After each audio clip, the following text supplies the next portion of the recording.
opinions of the host, guests, and call-in participants. These do not necessarily represent the views of this show's distributors or sponsors.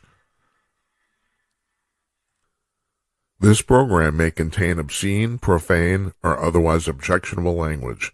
Viewer discretion is advised.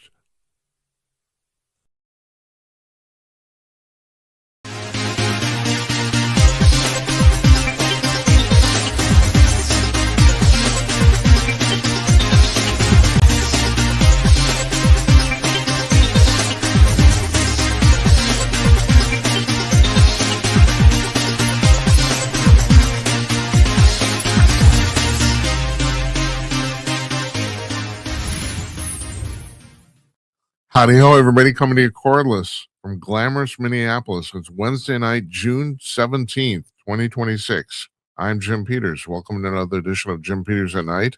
This is episode number 363. Mark your scorecards.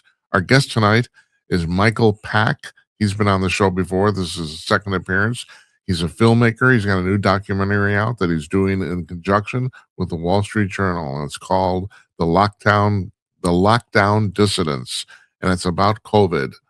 And yeah, you probably want to forget about COVID, but seriously, you should watch this. And it's free. It's only 37 minutes long. And you can see it both on YouTube and the WSJ website, too, both.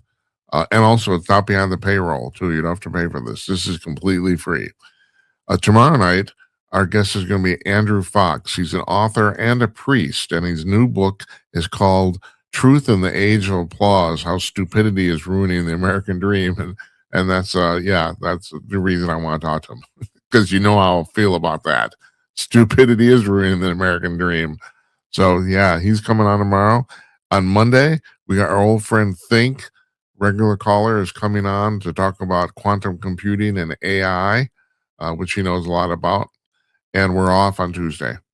So that's next week. And also, we've been advertising this. We had a TikTok live show scheduled for tonight. We're moving it to tomorrow night, so it's going to be tomorrow night live on TikTok. Our handle there is Jim and Night, and it's at 10 p.m. Eastern. So look, we have a lot of fun, and we draw a pretty good crowd. It's pretty good. I like it a lot. So you're wondering what happened today? I'll tell you what happened today. So, Fox is filming a new version of Baywatch. They're updating it. Livy Dunn's on, Brooke Naylor's on. A lot of, like the same old version, a lot of hot chicks in red swimsuits, basically.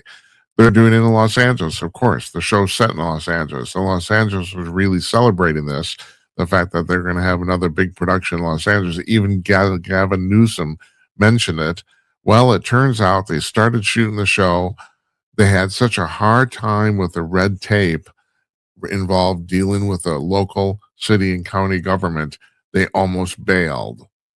Now, and get a load of this. It's Baywatch, right? What do the lifeguards do? They drive Jeeps on the beach, right? The local government wasn't going to let them drive the Jeeps on the beach. Unbelievable. So they had to get the local politicians involved and said, look, here's the deal. Either you waive the rules for us or we're leaving town. Now, but this show, it's a legacy show, and it's set in Los Angeles, and they basically couldn't shoot in Los Angeles. It was becoming impossible because of all the red tape and the regulations. There you go. There's your city government in action. You know, and people wonder why people voted for Spencer Pratt, you know. I've been talking about this a lot the last few weeks. These scientists have gone missing. So they found, I reported on this previously, and maybe know about this. Melissa Cassius's body, they found her in the desert 3 miles from her home out of Albuquerque, New Mexico. That's not why I'm talking about this today. That was found previously. Here's the scary part. I said this before too. They found a gun next to her, and they assumed it was a suicide. It was self-inflicted. There, not only is there no evidence of the fact she shot herself, there's no gun penetration on her body. That The gun is there, but she wasn't shot. And now the local sheriff and Ben Hansen, who's a longtime forensic investigator involved in all sorts of paranormal stuff, a very, very legit guy, very cool. He's saying it appears this was foul play. Now, and I have to go back and talk about how she ended up disappearing. She took her she works at Los Alamos Labs, and her husband does too. And her family's been saying for the entire time, well, she's not a scientist. She's literally an office personnel person. She orders office supplies. And my response to that was bullshit. Not that she doesn't do that, but there's a lot of these people end up with quote unquote mundane jobs to cover what they're actually doing. And there's a good possibility her family doesn't even know this. So she took her husband to work one day, and she said, "Well, I left my badge at home. I can't get into the base without it." And he said that's not true because she dropped him off, and she needed her badge to get through the gate. So he says, "I know she had it." Right? So she goes home, apparently. But the really weird thing is, not only does she leave her phones, she wipes both of them. And that would be a factory reset. And that's the other thing, too. She has a Los Alamos professional cell phone. Normally, from what I know, under normal circumstances, somebody who orders office supplies wouldn't have a professional phone. She had both her personal phone and her professional phone, and she factory reset both of them. I don't know if you guys know this. It's not that hard to do if you know how to do it. I mean, it's like you if you don't, you'll be fumbling around in your settings. But it's pretty easy to do that if you know how to do it. But you have to do it deliberately. And she reset both of them, and she took off. And she was photographed by a security camera on the street in Albuquerque a little while later. And several months later, they found her body in the desert. And now they're saying they think it's foul play because even though there was a gun next to her, there are no gun wounds on her body. She was not shot. It just goes on and on. It's just crazy stuff. Now, the press has tied up to 14 people to this. And I've said the entire time, first of all, one of them is definitely not involved in this, even though he was killed. He was murdered, but he was murdered by a colleague, and they know why, and they know who the guy was. And even though he was working on nuclear fusion, he was working on some high level stuff. It appears he doesn't belong. There's no mystery here of how he died or who shot him. And of the 13 people that's left, about half of them might be chance or coincidence. But there's 6 people specifically who all live in Albuquerque and all worked at Los Alamos Labs. About 6 people whose disappearances are basically roughly the same and very mysterious. And she's the first one of them that's been found, if I'm right. All these other people are still missing. And this is particularly General McCaslin. Now his wife is starting to speculate that he might have actually walked into the desert to kill himself because apparently he was starting to suffer. He was on the beginning stage of dementia. And she said that maybe he did that, and maybe he did. But the weird part is that apparently in terms of the UFO stuff, he knew by far more than any of these other people who basically had their work compartmentalized. But he was apparently the gatekeeper to all of it. And he's like one of these guys. I mean, if he's dead, he died with more information in his head than almost anybody else in the American government. I always said the same thing about George Bush Sr.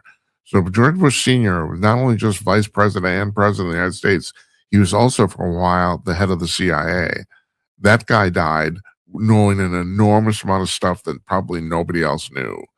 And the same things with McCaslin. This Cassius woman, as I said, supposedly her job was ordering office supplies, but I don't know if I buy it.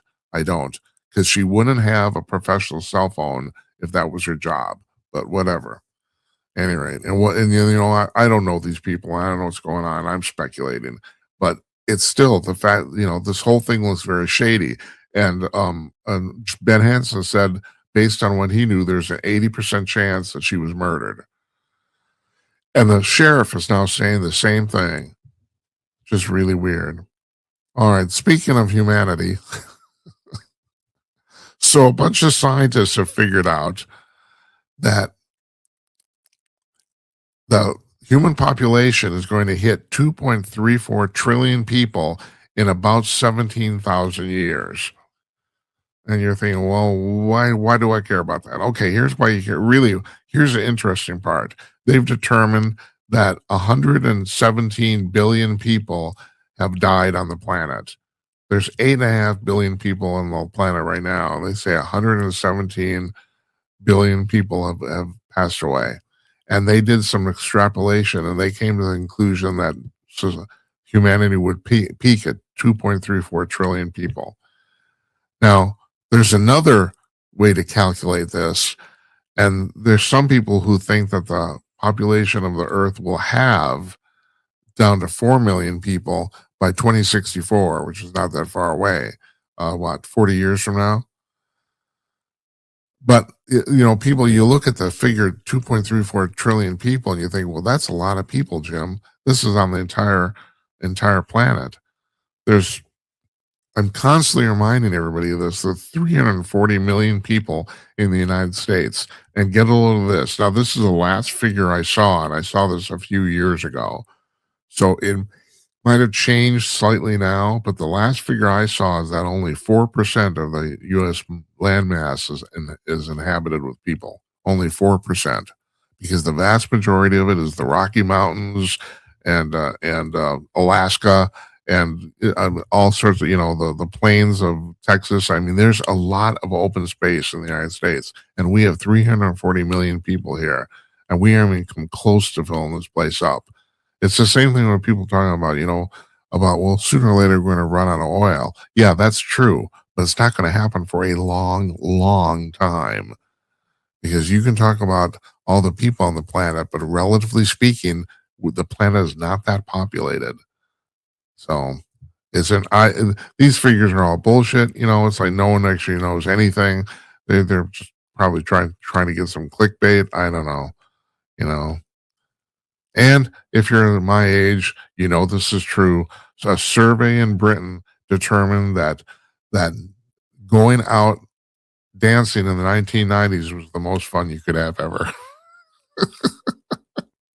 They said, and the reason is, and this is even young people said this too, the reason it's not that much fun anymore is probably because the music is not that good.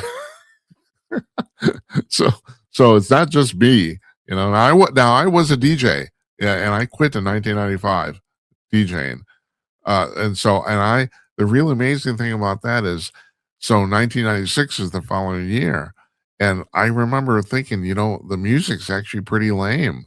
It was the first time I thought that in a long time. In '96, I'm talking my buddy, DJ buddy Bob, who's still doing it. I said, Bob, what's going on? And like the music, he said, oh yeah, the music is actually kind of lame, but it's going to bounce back, and it never did. It never did bounce back. That was the beginning of the end of pop music in the United States, if you ask me, anyway. And so yeah. But anyway, that was what the conclusion was. The 1990s were the most fun if you're going out. Also, the other thing people mentioned too, which is really interesting, is that it was way cheaper. That drinks were cheaper. Basically, you could have a good time on less money. And I think that's probably even accounting for inflation. I think that might be true. Anyway, all right. And to end tonight, so I got this. I'm going to show you this. Here's a picture here. I'll put on the screen. Here's a robot, an android robot in China begging for money. So now this is real. I mean, this really happened. Although the Chinese authorities no one's figured out who actually pulled the stunt. It's a real robot, and the robot was actually begging for money. And it has a QR code there and a little cup that you can see. I'm pointing with and you can't see my cursor. You can't see it. And apparently it was talking to people, it was saying to people that said it needed money for a recharge. Yeah. But no one knows who did this. And this is a standard, I didn't write down the model number, but it's a standard model Android robot that's manufactured in China. Apparently, there's quite a few of them, and yeah, somebody pulled this off, and yeah, that is begging for money. It had a QR code. That's what I need when I'll go out and bang out. I should use a QR code. That's right. And what would it link to? Probably biteme.com. I don't know. I don't even know if that's a real URL. I don't know. I don't know. So we're running these tonight. We're running it all together. If you stick around here in just a moment, we'll be joined by Michael Pack, filmmaker, and yeah, and okay. Thank you.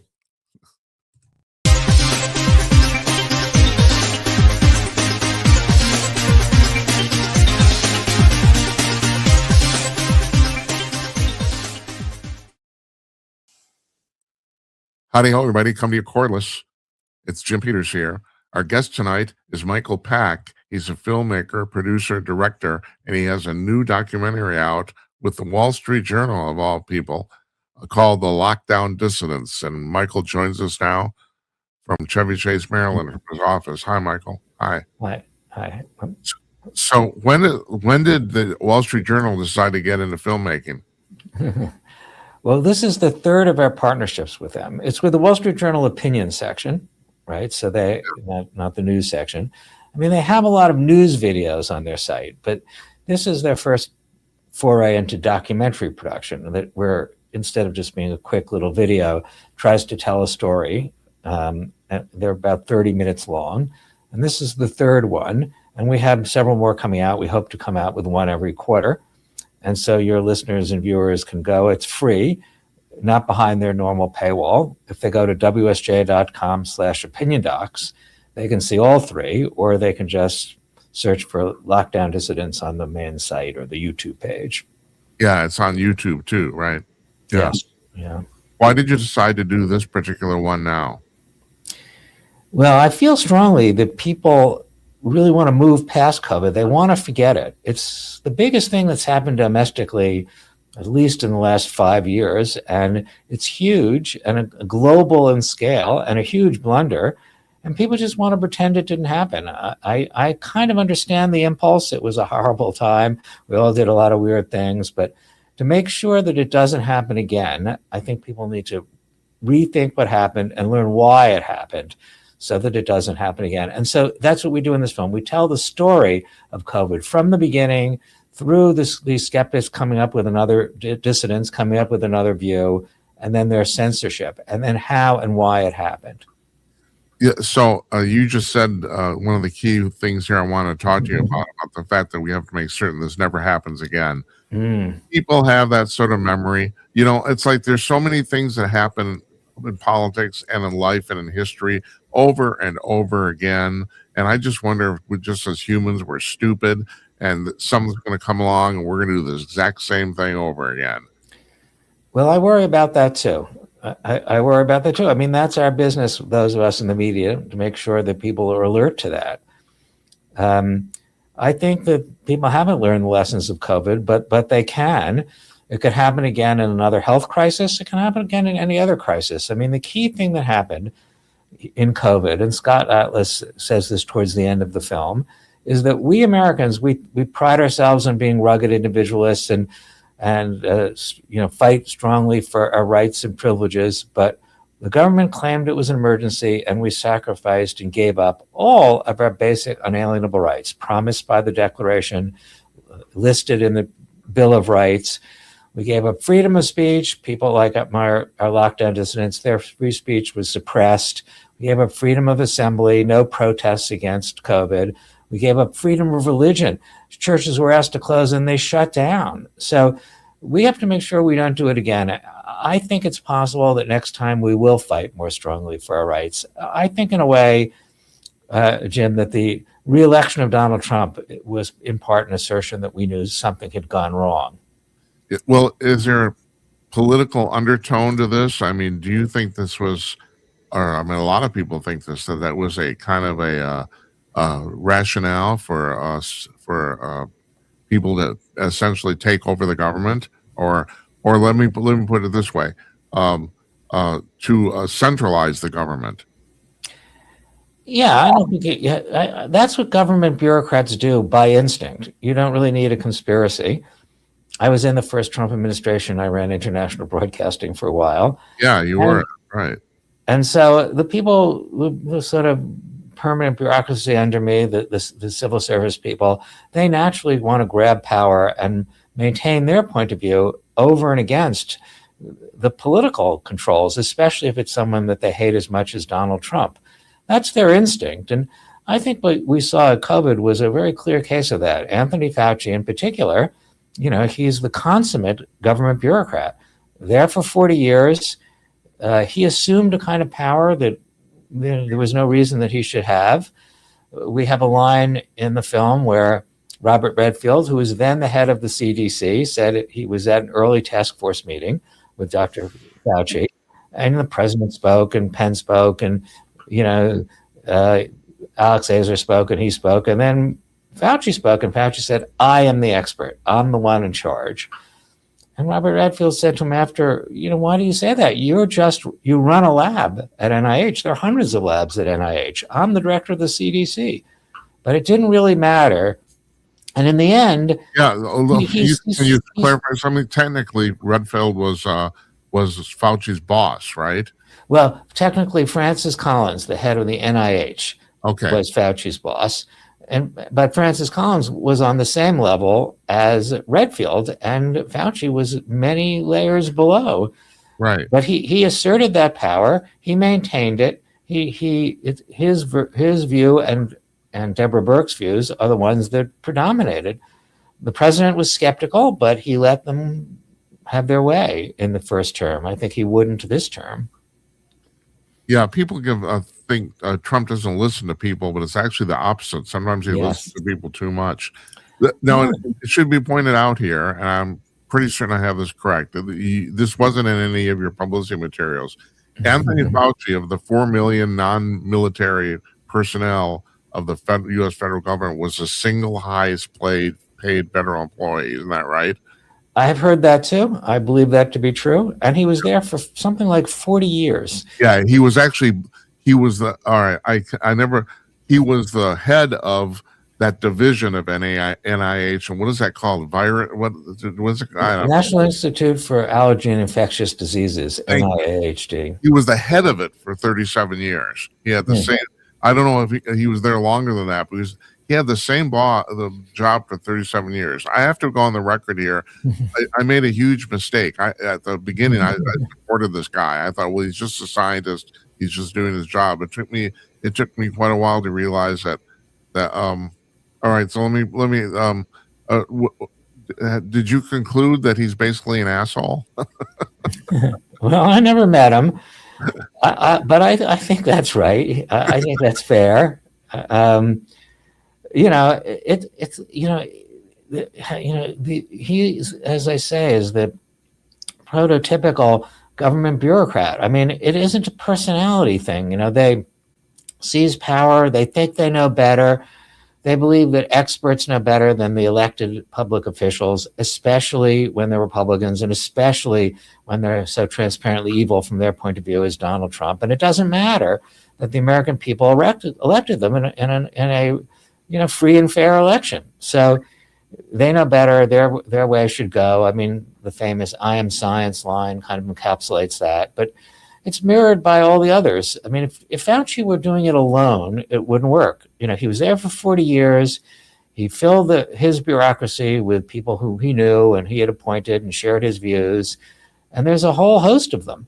Getting rid of Fauci would not have stopped it. In my own agency, the one I ran in the first Trump administration, I could if I got rid of the leadership, the career leadership, the next level of career people would be the same. And there were 4,000 in my very medium-sized agency. So it's not, it's a very deep problem and hard to fix. There's also a component here that I didn't see addressed in any of your materials either. And that is when you take a bureaucrat and basically throw them in front of the public spotlight. And a lot of people, I mean, I'm a professional performer, if this is your job or you've been doing it all your life, you're used to it. But a lot of people get really, I think Mr. Fauci got really enchanted by the attention. You know what I mean? Well, Scott Atlas talks about this at length in our interview. Not all of it made it into the film, but I think that over the years, he built his power base, and one way to build the power base is to build it in the media. It's in the media, it's in his agency, it's in parallel agencies. He had friends at the CDC and elsewhere, but as Scott Atlas said, he was on first name basis with all the health reporters at the major networks. And they were on first name basis with him. They're on each other's speed dial or the modern equivalent. And, he loved the media attention, and he had it for a long time. Remember, he was really in charge of AIDS as well back in the 80s. That's his first claim to fame. And he had that media attention then, and he set it up to make it possible now. I mean, all the people in the media knew him. They'd rather talk to him than, say, Scott Atlas, who they don't like and don't trust. And it's easy. They know him. He's easy to work with from their point of view, shares their views. So it's all a very coherent, sort of good old boy, good old girl kind of network. It doesn't take a conspiracy. It's for 40 years, it's built up as a sort of a natural self-reinforcing network. Now, I'm going to go through people who are in your documentary here. And we should point out, too, it's only 37 minutes long. So this is not a long thing. Go ahead. I'm sorry. Maybe we should show the trailer at some early point. You want to show it now? Should we show it now? I think so people know what we're talking about. Yeah, here's the trailer. Here it is. Dr. Fauci said, that's the problem. The people are not afraid enough. I said, it's unethical to use fear in an emergency to manipulate people. We wrote this declaration with the hope of telling the world that the lockdown was the wrong strategy. Collins saying, Jay Bhattacharya, we got to take him down. What scientists talk like that? They're killing people. High government officials, including inside the White House itself, would go to social media companies and threaten them. Nice social media platform you got there. Shame if something happened to it. We became more totalitarian. If you don't have free speech, you cannot have science.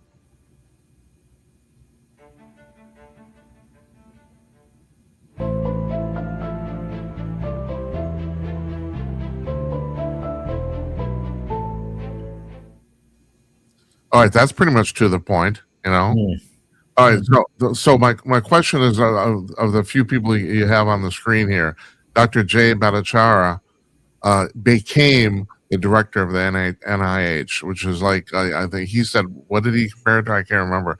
He said it was like, what, a bad movie or something like that? Yeah, that's right. It's like a movie plot. Because he was attacked by Francis Collins, the head of the NIH, called a fringe epidemiologist. You could even see it in the trailer. And then he gets to be the head. So he is trying to reform it. But as we were talking earlier, it's hard to reform agencies, that have been corrupted over many, many decades. Yeah, well, it's kind of like you're staring at a giant ocean liner and turning it around. I mean, it really is, And Scott Atlas. Now, I think this is going back years, but I think I had Scott Atlas on the show, and you pointed this out. He isn't very well liked in that realm, and I think it's because he just speaks the truth, regardless of what's going on. And why don't people do that, Michael? Well, they don't, Scott addresses this in the film. I mean, as he says, cancel culture is real. He says, many messages from fellow scientists, epidemiologists, and doctors saying they agreed with him. They respect that he spoke out, but they're not going to speak out. They're afraid because they don't want to be canceled by their colleagues. They don't want research funding to dry up. They don't want, to be in trouble at their university.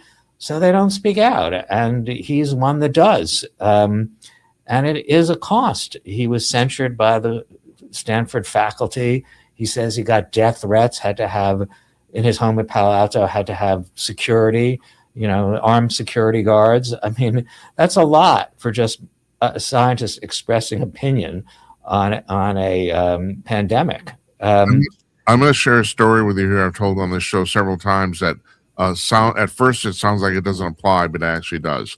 So I've been a skeptic of climate change, human-caused climate change, for quite a while.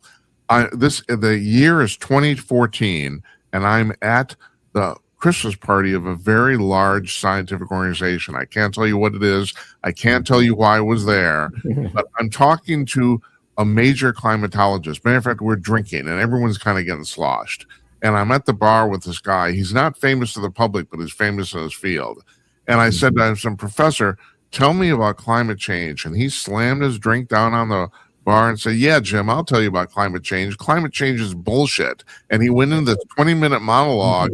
But the real thing I picked up on that is he said that climate change, human-caused climate change is complete crap, but we have to talk about it, acknowledge it, or else we can't get any money for anything else we're doing. And he says that's why everybody's on the train. And I thought, well, that's interesting. I mean, I'm kind of a neophyte to this whole thing at this point, and I'm thinking, well, that kind of, I mean, I looked at the science from a casual point of view, and I didn't see the connection. And here, this guy who's just completely steeped in it tells me that it's all political crap. And unfortunately, that's the way a lot of this runs, isn't it?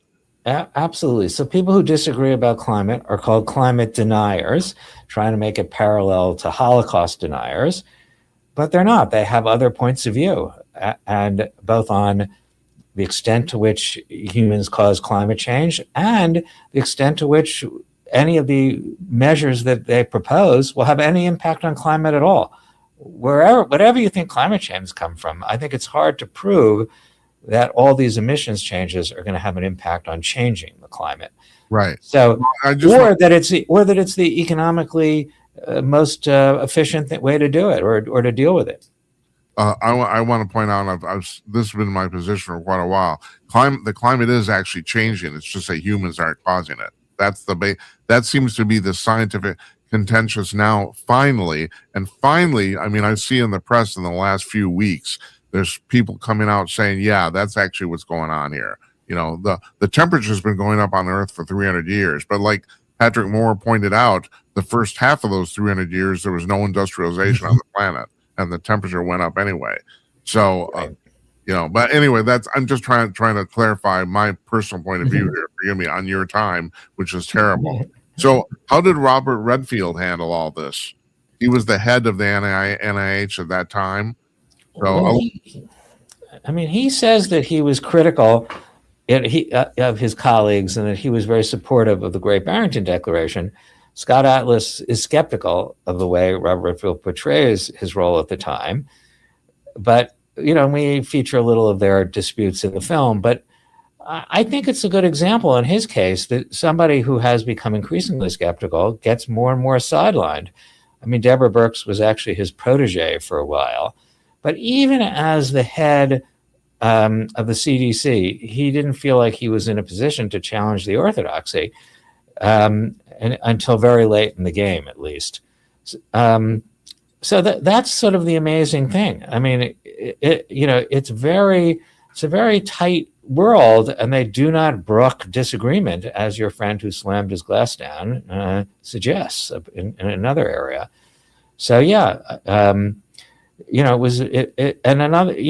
it's the same with President Trump, who was skeptical. He's president of the United States, and he indicated some skepticism. He brought Scott Atlas in, but he didn't feel he could overturn the Fauci-Birx consensus. As I said earlier, I think he probably would this term, but that first term he did not. As you said, don't you think that's almost a natural thing? I mean, yes, it's a natural thing. Right. You cow to the experts, it's like, I don't know. I don't know.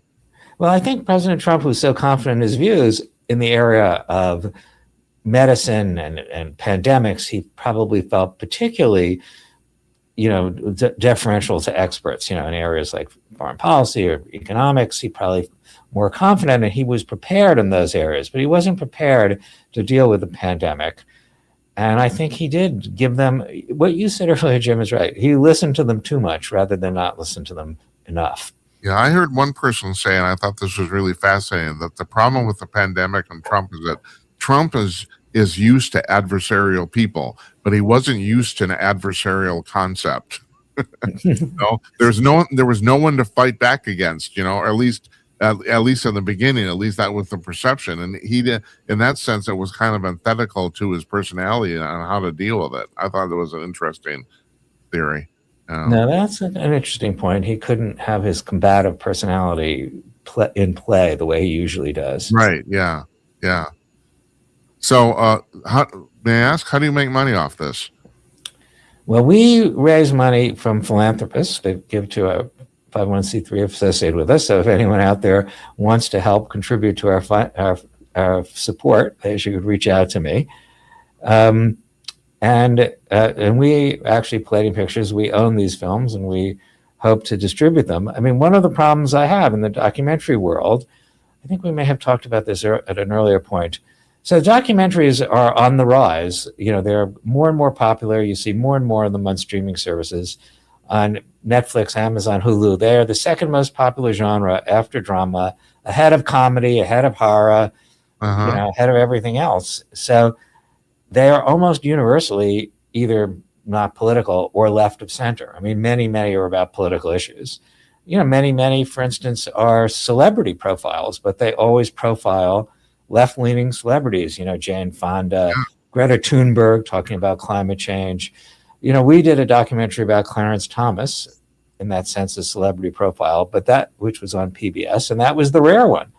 So there's an entire ecosystem out there supporting left of center progressive documentaries. And the mission of Palladium Pictures is to try to make room for documentaries that on the other side.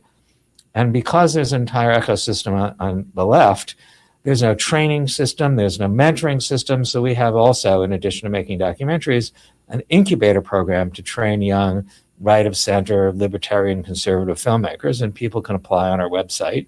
4 people a year go through, and we give them funding to make a short film, and we executive produce it and sort of mentor them over the year. The next batch are just coming out now. They're on Real Clear Politics, also free, but you can find them on our website, palladiumpictures.com. Oh, you've done about a dozen of them, right? Yes. This is we're now in our third class of 4. So we're putting together the last part of the dozen.